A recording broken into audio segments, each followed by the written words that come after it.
Hello students, welcome to DPS education point. तो आज हम लोग एग्जिट एग्ज़ाम के लिए कुछ इम्पॉर्टेंट एमसीक्यू के बारे में पढ़ने वाले हैं। ठीक है, ये वीडियो उन स्टूडेंट्स के लिए बहुत ज़्यादा इम्पॉर्टेंट है जो एग्जिट एग्ज़ाम की तैयारी कर रहे हैं, तो इसलिए इस वीडियो को लास्ट तक ज़रूर देखिएगा। इसमें हम फार्मास्यूटिक्स सब्जेक्ट का कुछ इम्पॉर्टेंट एमसीक्यू के बारे में देखेंगे। तो इसमें पहला है आपका question, the first edition of IP was published in. इसमें पहला ऑप्शन है आपका 1968, 1991, फिर 1955, फिर है 1996। तो पहला एडिशन है आपका 1955 में पब्लिश्ड हुआ था इंडियन फार्माकोपिया का। और अगर क्वेश्चन करें कि सेकेंड एडिशन कब पब्लिश्ड हुआ था, तो वो है 1966।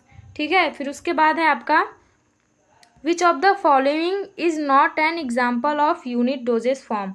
तो यूनिट डोजेस फॉर्म का एग्जाम्पल इनमें से कौन सा नहीं है। तो पहला है टैबलेट्स, फिर pills, capsules and dusting powder.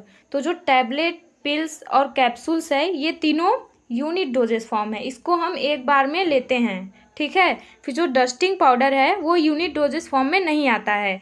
Dusting powder ऐसे पाउडर होते हैं जो हमारे स्किन या उंड पर अप्लाई किए जाते हैं इरिटेशन को दूर करने के लिए और मॉइस्चर को एब्जॉर्ब करने के लिए डस्टिंग पाउडर का यूज़ किया जाता है। तो इसमें आपका आंसर है डस्टिंग पाउडर।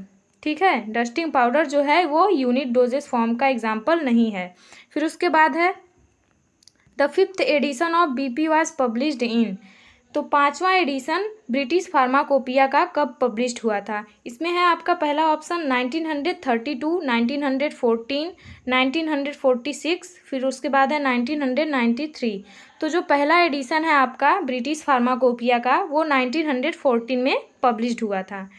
सॉरी, पहला एडिशन नहीं, फिफ्थ एडिशन। ठीक है, फिर उसके बाद है आपका सेलेक्ट द ड्रग और tablet that is not ingested orally. तो ऐसे टैबलेट को हमें सेलेक्ट करना है जिसको हम ओरली नहीं ले सकते हैं। तो इसमें है पहला च्यूएबल टैबलेट, फिर है sugar coated tablet, hypodermic tablet and sustain release tablet. तो जो च्यूएबल टैबलेट है और sugar coated tablet and sustain release tablet है, तो उसको हम ओरली लेते हैं। फिर आपका क्या बचा, हाइपोडर्मिक टैबलेट। तो जो हाइपोडर्मिक टैबलेट होता है उसको हम ओरली नहीं लेते हैं। हाइपोडर्मिक टैबलेट को पेरेंट्री इंजेक्ट किया जाता है। हाइपोडर्मिक टैबलेट ऐसे टैबलेट होते हैं जिनको हम स्टेराइल वाटर में ऐड करते हैं, जिसके बाद वह एक क्लियर सल्यूशन बनकर तैयार होता है जिसको हम पेशेंट को पेरेंटली इंजेक्ट करते हैं। फिर उसके बाद है आपका Darcy law is related to. Darcy का ला किससे रिलेटेड है। तो पहला है आपका स्टेरिलाइजेशन, फिर है फिल्ट्रेशन, फिर size reduction, none of these. तो जो स्टेरिलाइजेशन है और साइज रिडक्शन, ये इन दोनों के लिए डार्सी का ला नहीं है। फिल्ट्रेशन जो है आपका, उसके लिए डार्सी लॉ यूज़ किया जाता है। फिल्ट्रेशन के लिए 3 लॉज यूज़ किए जाते हैं, Darcy's law, Poiseuille law and Carman और कोजनी लॉ। ठीक है, ये 3 लॉ हैं जो फिल्ट्रेशन के लिए यूज़ किए जाते हैं। फिर उसके बाद है the first time in India A chemist shop was opened by. तो फर्स्ट टाइम इंडिया में केमिस्ट शॉप किसके द्वारा ओपन किया गया था। तो हमारा आंसर ऑप्शन है आर.एल. चोपड़ा, आचार्य पी.सी. रॉय, मिस्टर बाथगेट और टी.के. गज्जर। तो हमारा जो फर्स्ट टाइम केमिस्ट शॉप था वो मिस्टर बाथगेट के द्वारा ओपन किया गया था। फिर उसके बाद है आपका establishment of small factory eight Parel near Mumbai by.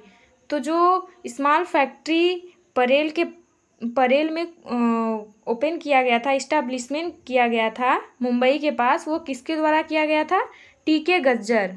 ठीक है, टी.के. गज्जर ने एक स्मॉल फैक्ट्री ओपन की थी परेल में, जो कि मुंबई के पास है। फिर उसके बाद है आपका who is known as the father of pharmacy. तो फार्मेसी के फादर किसे कहा जाता है। पहला ऑप्शन है आपका doctor B N. Ghosh, M L. Shroff, R L. Chopra and mister Bathgate. तो इसका सही ऑप्शन है एम.एल. श्रॉफ। इनको फादर ऑफ फार्मेसी के नाम से जाना जाता है। फिर उसके बाद है आपका the latest edition of IP published in. तो जो लेटेस्ट एडिशन है, जो अभी अभी वो पब्लिश्ड हुआ है एडिशन, तो वो है आपका 2022। ठीक है, 2022 में हमारा 9th एडिशन इंडियन फार्माकोपिया का पब्लिश्ड हुआ है। अभी तक जितना भी एडिशन हुआ है पूरा मिला के 9th एडिशन पब्लिश्ड हुआ है इंडियन फार्माकोपिया का। फिर उसके बाद है आपका publication of 15 edition of BP. तो इसमें पहला ऑप्शन है आपका 1919, 1988, 1980, फिर उसके बाद है 1993। तो इसमें सही ऑप्शन है आपका 1918। ठीक है, 1918 में 15 एडिशन पब्लिश्ड हुआ था ब्रिटिश फार्माकोपिया का। फिर उसके बाद है क्वेश्चन आपका, the first edition of USP was published in. तो फर्स्ट एडिशन यूएसपी का कब पब्लिश्ड हुआ था? पहला है आपका 1914, फिर उसके बाद है 1932, फिर 1820, 1886।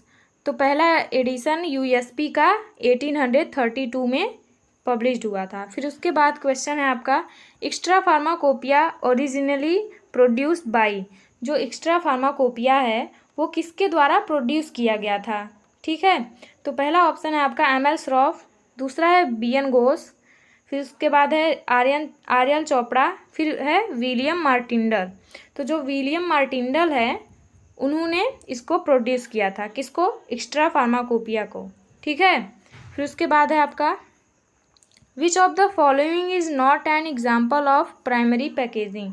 तो जो इसमें हमें ये देखना है कि कौन सा ऐसा है ऑप्शन है जो प्राइमरी पैकेजिंग का एग्जाम्पल नहीं है। तो पहला है एरोसोल कैन, दूसरा है ग्लास बॉटल्स, तीसरा है बॉक्सेस और चौथा है स्ट्रिप्स। तो जो aerosol can and glass bottles and strips हैं वो हमारे प्राइमरी पैकेजिंग के एग्जाम्पल हैं। ठीक है, तो हमें इसमें क्या देखना है कि प्राइमरी पैकेजिंग के एग्जाम्पल कौन से नहीं हैं। तो जो बॉक्सेस हैं वो हमारे सेकेंडरी पैकेजिंग में आते हैं। ठीक है, प्राइमरी पैकेजिंग ऐसा पैकेजिंग होता है जो हमारे प्रोडक्ट के डायरेक्ट कांटेक्ट में हो। ठीक है, तो उसे प्राइमरी पैकेजिंग कहते हैं। और जो सेकेंडरी पैकेजिंग होता है वो हमारे प्राइमरी पैकेजिंग के बाद किया जाता है, सेकेंडरी पैकेजिंग। ठीक है, फिर उसके बाद है आपका, how many type of glass packaging. तो इसमें ये देना चाहिए कि how many type of glasses. ठीक है, तो ग्लास के कितने टाइप्स होते हैं? तो ऑप्शन है 2 टाइप्स, फिर उसके बाद है 3 types, 4 types, none of these. तो इसका सही आंसर है 4 टाइप। ठीक है, जो ग्लास होता है वो 4 टाइप का होता है, 4 प्रकार के होते हैं। ठीक है, type 1 glass, type 2 glass, type 3 glass and type 4 glass. ये 4 ग्लास के टाइप हैं। फिर उसके बाद है आपका question, type 1 glass is known as. Type 1 glass किसके नाम से जाना जाता है? टाइप 1 ग्लास को और क्या हम बोलते हैं? तो पहला है ट्रीटेड सोडा लाइम ग्लास, फिर उसके बाद है non parental glass, regular soda lime glass and borosilicate glass. तो इसका सही आंसर है बोरोसिलिकेट ग्लास। ठीक है, तो जो टाइप 1 ग्लास है उसे हम बोरोसिलिकेट ग्लास कहते हैं। फिर उसके बाद है आपका, glass is suitable for most parental and non parental product. जो ग्लास होता है इसमें हमें ऐसे ग्लास को देखना है जो हमारा पेरेंटल और नॉन पेरेंटल दोनों के लिए यूज होता है। तो जो टाइप 1 ग्लास होता है वो हमारा नॉन पेरेंटल एंड पेरेंटल दोनों के लिए यूज होता है। तो इसका सही ऑप्शन है टाइप 1 ग्लास। फिर उसके बाद है आपका, which of the following glass is used in packaging of parental preparation. तो इनमें से ऐसा कौन सा ग्लास है जो पेरेंटल प्रिपरेशन के लिए पैकेज करने के लिए यूज़ किया जाता है? तो इसमें पहला ऑप्शन है type 1 glass, type 2 glass, type 4 glass and type 3 glass. यहाँ पर टाइप 2 ग्लास होना चाहिए। ठीक है, तो जो टाइप 2 ग्लास होता है वो हमारा पेरेंटल प्रिपरेशन के लिए यूज़ किया जाता है। ठीक है, यहाँ पर टाइप 2 ग्लास होगा।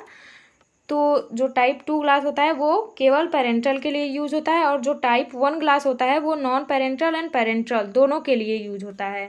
ठीक है, फिर उसके बाद है आपका, vitamin which is not include in TPN solution, ऐसा विटामिन जो टीपीएन सोल्यूशन में यूज़ नहीं किया जाता है, उसको टीपीएन सोल्यूशन में इंक्लूड नहीं करते हैं। तो टीपीएन का मतलब होता है टोटल पेरेंटल न्यूट्रिशन, ठीक है, टोटल पेरेंटल न्यूट्रिशन। तो इसमें कौन सा विटामिन यूज़ नहीं किया जाता है? तो इसमें पहला है ऑप्शन विटामिन ए, फिर vitamin E, vitamin B and vitamin K. तो जो हमारा विटामिन के है वो हमारे टीपीएन सोल्यूशन में यूज़ नहीं किए जाते हैं, ठीक है। जो विटामिन के होता है वो ब्लड क्लॉटिंग में हेल्प करता है, तो इसलिए टीपीएन सोल्यूशन में इसको हम ऐड नहीं करते हैं। फिर उसके बाद है आपका which one of the following is an example of artificial preservative, इनमें से कौन सा ऐसा है जो आर्टिफिशियल प्रिजर्वेटिव का एग्जाम्पल है? तो पहला है बेंजोएट, दूसरा है नॉन ऑफ दिस, तीसरा है लेमन एंड चौथा है हनी। तो इसमें से हमारा आर्टिफिशियल प्रिजर्वेटिव कौन सा है? बेंजोएट, ठीक है, बेंजोएट आर्टिफिशियल प्रिजर्वेटिव है। आर्टिफिशियल का मतलब जिसे हम तैयार करते हैं, जिसे हम बनाते हैं, जो मैन मेड नहीं हो, जो मैन मेड होता है, ठीक है। और नेचुरल जो हमें नेचुरल से प्राप्त होता है उसे नेचुरल प्रिजर्वेटिव बोलते हैं। जो आर्टिफिशियल मतलब जो मैन मेड होता है जिसे हम बनाते हैं, ठीक है, तो उसे आर्टिफिशियल बोलते हैं। फिर उसके बाद है आपका last question, which of the following is not an example of natural sweetening agent. तो इनमें से ऐसा कौन सा है जो नेचुरल स्वीटनिंग एजेंट का एग्जाम्पल नहीं है? फिर इसमें पहला एग्जाम्पल है sucrose, glucose, saccharin and all of these. तो जो सैक्रीन होता है वो हमारा आर्टिफिशियल स्वीटनिंग एजेंट होता है। तो इसमें जो सैक्रीन है वो एक नेचुरल स्वीटनिंग एजेंट नहीं है, ठीक है।